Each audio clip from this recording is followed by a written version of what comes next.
Hello. It's another wonderful day for being together and learning about the important things of life, like yourself, your true self with a capital S, and what connecting to it can do for you.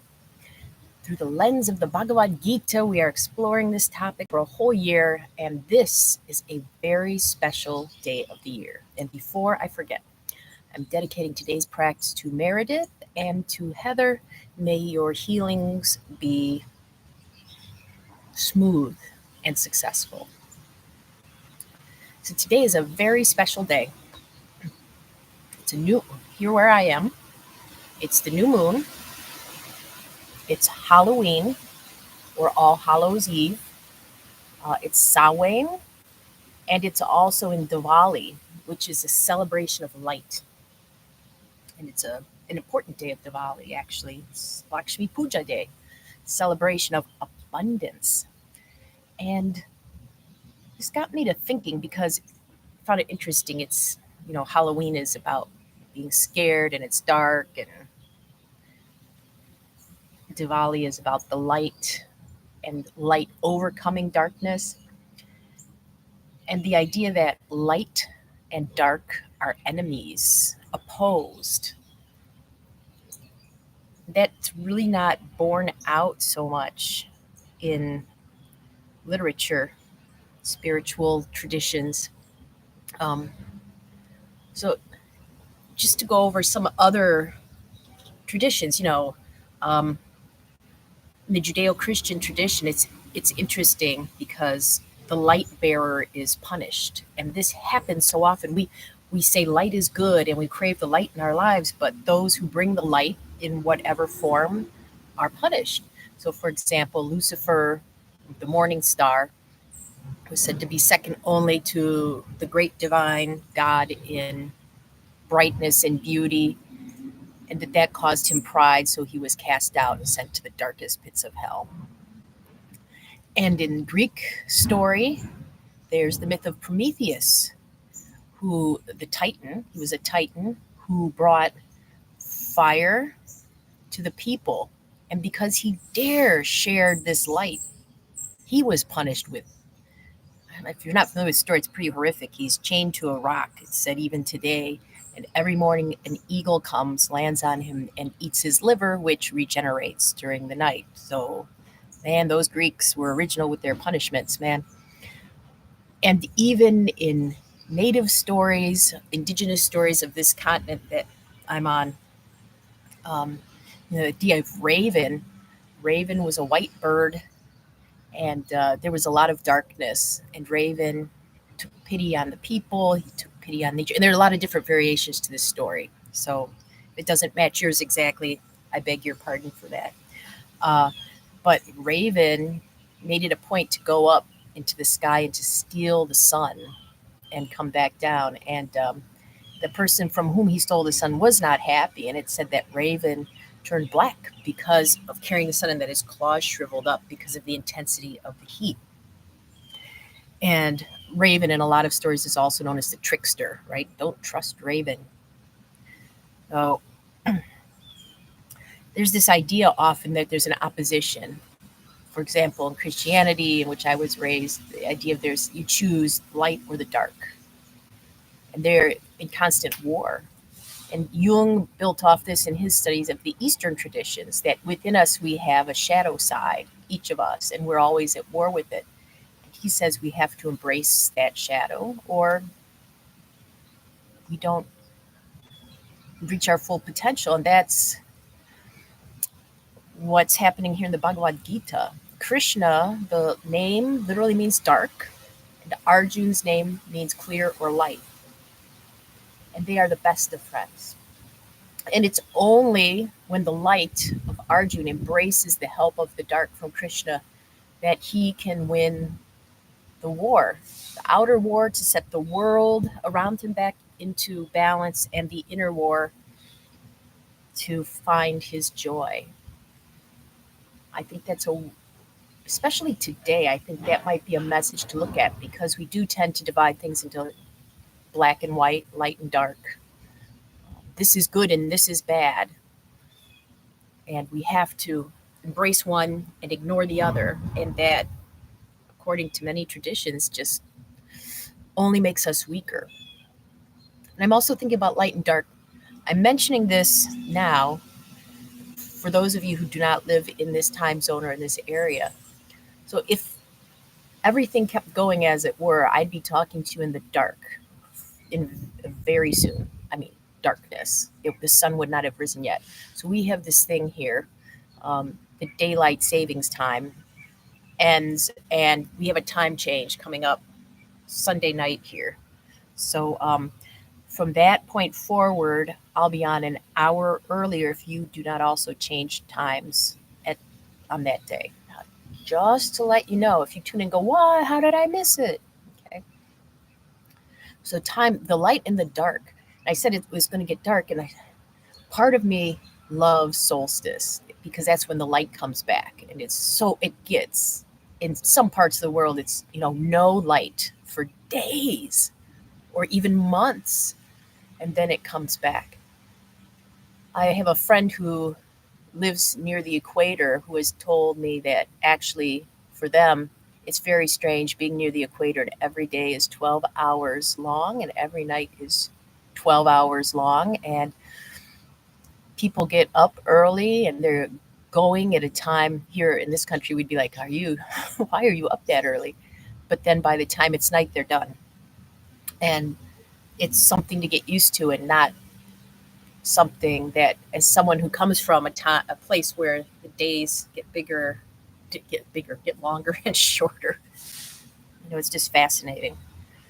Um, I think I prefer the shifting, especially because it's lighter in summer. Yay!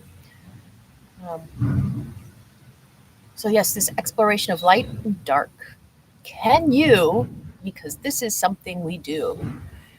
We do something we feel is wrong, or I would never do that, or it really expresses our shadow side, and we beat ourselves up for it. We fight it. We fight the darkness within, or try to have it exorcised. But what if today we can celebrate the darkness as equally as the light? We can hold both Halloween and Diwali, both these ideas in our minds. It gets dark, we can go out and get candy, or it gets light and we have the abundance of that energy. Shall we? Balance pose time. Interestingly, in Tantra, the right side of the body is the light, the solar, and the left side is the dark, the lunar. That's why we hit both feet so that we can access both of them.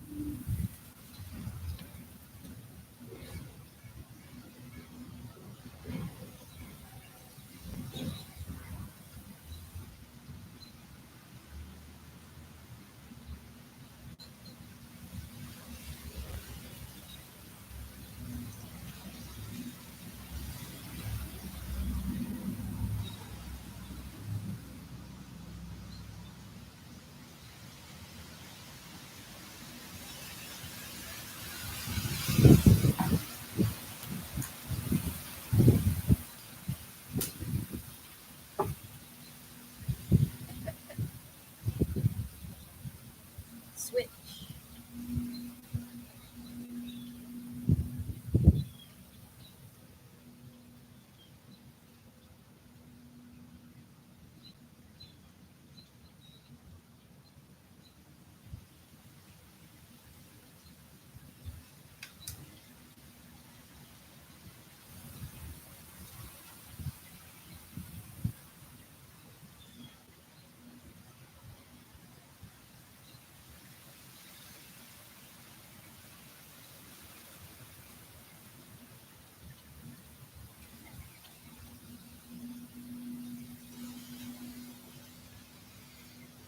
All right, let's contemplate. I invite you today to contemplate a part of you that you feel is dark, that you're not very proud of, perhaps. And can you embrace that just for today? 5 minutes.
Welcome back.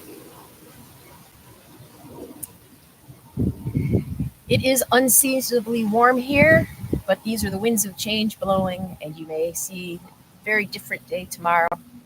But let's embrace the day we have, what we consider to be the good aspects, the bad aspects. They complement and support each other. And I look forward to your support. Until we meet again.